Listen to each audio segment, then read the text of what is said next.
গ্রামের একমাত্র রাস্তা।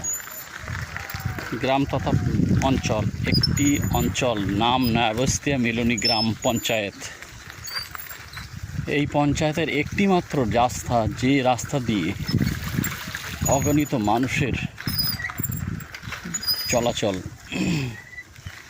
কখনো স্কুল ছাত্রছাত্রী, তারা বই খাতাপত্র সব ভিজিয়ে বাড়ি যাচ্ছে পড়ে, যে কেউ হাত ভাঙছে, কারো বা কাদা কাচড় মেখে পুনরায় ফিরতে হচ্ছে। চাষিদের দুরবস্থার কথা তো বলিয়ে শেষ করা যাবে না।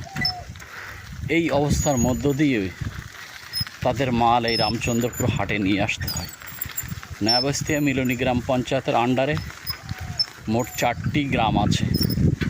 4টি গ্রামে 13টি